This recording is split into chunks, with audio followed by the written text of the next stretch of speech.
Hello, everyone. We're back with another episode of LMScast. I'm Joshua Millage, and I'm joined with Christopher Badgett. And today we're talking about passive income strategies for stay-at-home moms. Chris, you got to help me out with this one, man. I'm not even married. I don't have kids, so I don't know where to start. Right on. Well, let's just start with the why. One of the reasons that I do web design, if any of you know my story, I've probably spent more of my adult life sleeping outside and camping than most people. I've spent 8 summers on a glacier in Alaska, run sled dogs a lot, and have spent a lot of time on the back of a sled dog. And I'm actually kind of a minimalist when it comes to technology. So how did Chris get involved in web design and WordPress plugins and all that thing? That's a whole nother story. But one of the driving things for me of how I got into online courses, how I got into WordPress, why I love having a web design and custom web development business is that I get to work at home and be around my kids and set my own schedule, which is a huge thing for parents. We said stay-at-home moms, but a little shout out to the stay-at-home dads out there too. Yeah, so you get to be by your kids, and then the holy grail of working from home is actually creating passive income so that Right. it can just keep going while you're sleeping, or teach while you sleep in the case of using a WordPress LMS system Right. to generate revenue. Right. That's awesome. And I love it because you do a lot of things that are, I would say, slightly alternative, which I appreciate. And, Yeah. Being around your kids, being able to live this lifestyle and have this business has allowed you to do some really cool things from an education perspective for your children, which just to rep you up a little bit, I think Zoe and Hazel are probably the two smartest little girls I've ever met in my life. And if you walk outside with them, they can identify pretty much every tree in wherever you're at, Whitefish, Montana. So it's Yeah. cool. It's cool to see what happens with the flexibility that this business can give you and how that plays down into your children's lives because of the education flexibility. You can take them all over the world. You took them to Costa Rica, right? About a year ago or so. Yeah. And so that's a great little story in terms of a journey with first the stay-at-home family, stay-at-home moms, stay-at-home dads, and passive income through online courses. Yeah. So it almost feels surreal to me when I think back about it. But we traveled to Costa Rica, and I just continued to work doing web design and that kind of thing, web development. But one of the main reasons we went there is to film a gardening course with a world famous permaculture expert that then we would then sell over and over again. So I can tell a little more of the story about that. Yeah. Uh, we went to Costa Rica for 3 months. We rented a house that was cheaper than the place we were renting in the U.S. So we actually did a little geo arbitrage there on currency.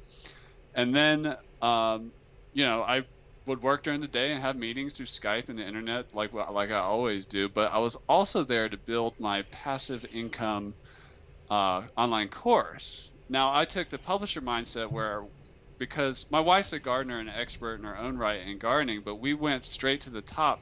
So we partnered my marketing experience, business, web development experience, and my wife's interest in gardening and connection, the way she can connect with leaders in the space. And then we made a deal. We struck a deal with this expert.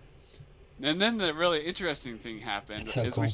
we started to realize there's something called a permaculture design course. It's known in a PDC in the gardening community, but they're intense. They're like 10-day programs. Wow. And then we realized, like, wow, we can't. It's going to be really hard for us to go there and film all that and manage the kids at the same time.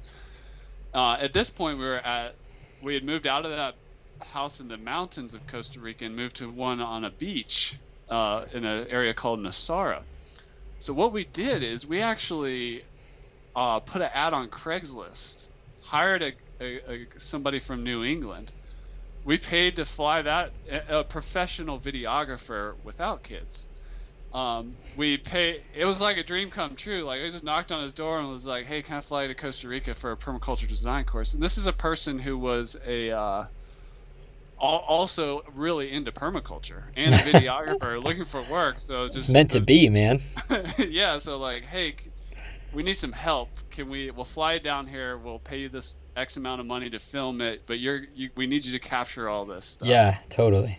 That person flew down. We actually didn't attend the event. I was on the beach with my kids playing in the tide pools while our videographer was filming and capturing the event. Now, what we did do is we rented a car and we drove to the event for the very end of it to make the human connection with our videographer and the subject matter expert and the people, the community who is in the class. Like there's like 20 people there. That's rad, and dude. That was awesome. We camped out and everything was great. And so just to complete that story, it's not easy. You know, we had to invest up front. We realized our limitations, so we brought in an expert. We've even been having trouble editing all that video footage. 10 days of video is a lot. Yeah. And we got bottlenecked. So we actually now hired a guy who was in Ireland, and he was actually living in Taiwan.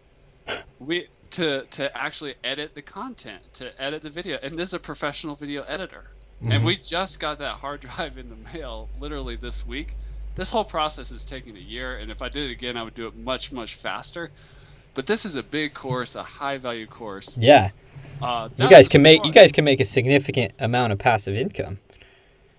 Yeah. I mean, are you willing to share like what you'd sell a course like that for and kind of the nitty-gritty details? I'm not comfortable sharing when I have, because the way I can share it, but without some specifics, and here's why. The reason is I would totally share, but you have someone else involved, right? I have other partners involved, so I just want to be respectful of that arrangement. But in terms of how much is a course worth, yeah, it varies greatly. Some people say, there's an article on the Udemy blog that it's I think it's $10 for every 20 minutes or something like that. Is one mindset about it. You know, really big courses on the internet, like if you look at a high-end membership site, they usually sell for around $2,000 or $1,500. Mm-hmm.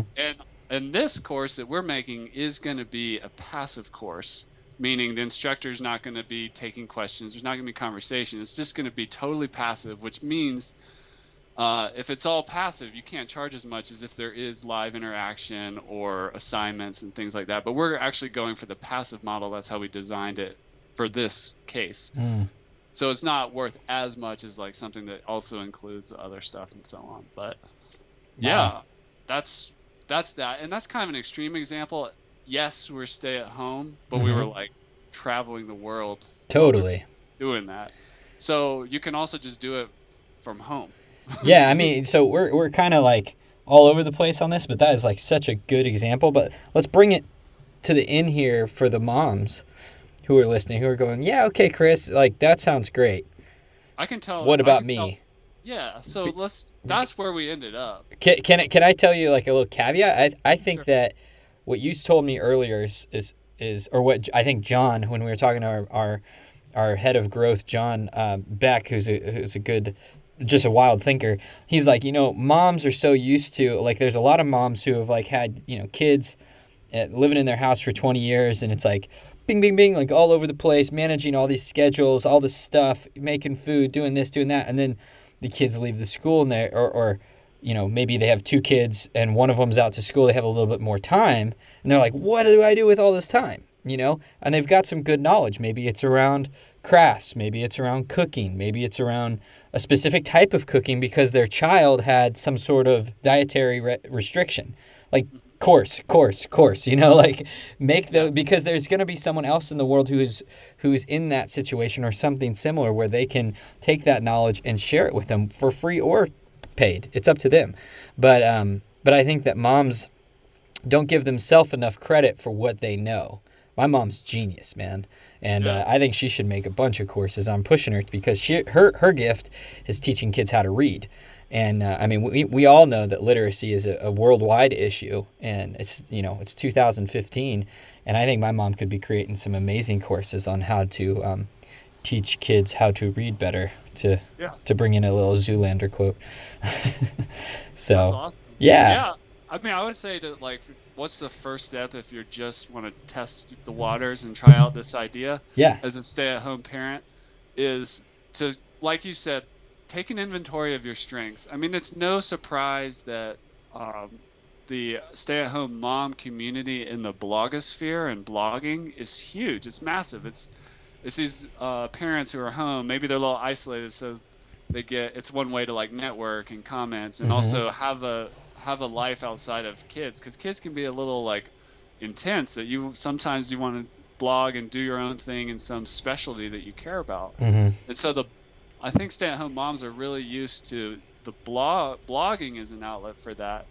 But why not monetize it, and instead of just writing free articles, create courses, and start small and start with something really specific. Like you mentioned, parents have lots of skills and they've overcome certain things, and it doesn't mean you have to make a course about parenting, but I guarantee you there's all kinds of things that you've discovered during that time that, as a parent, where you learn how to teach and you solve some kind of problem or help somebody move closer to some kind of desired outcome. I mean, the sky's the limit for what you can make a course about. I would just encourage you to be really specific, start small, and niche down. I love it. Awesome. Well, I think that's going to cap off this episode. I bet a lot of people have questions. So I hope you find us either at our LMScast. You can go LMScast.com, find this episode, and leave us a comment. Or if you want to hit us up on Twitter, I am at JMillage. Chris, you are? At Chris Badgett. Or you can hit up our official LifterLMS Twitter feed for questions about LifterLMS. And I would encourage you to follow it, LifterLMS, just because we're putting a lot of awesome content out on that channel. So, yeah, thank you so much for listening, and I hope you have a great week.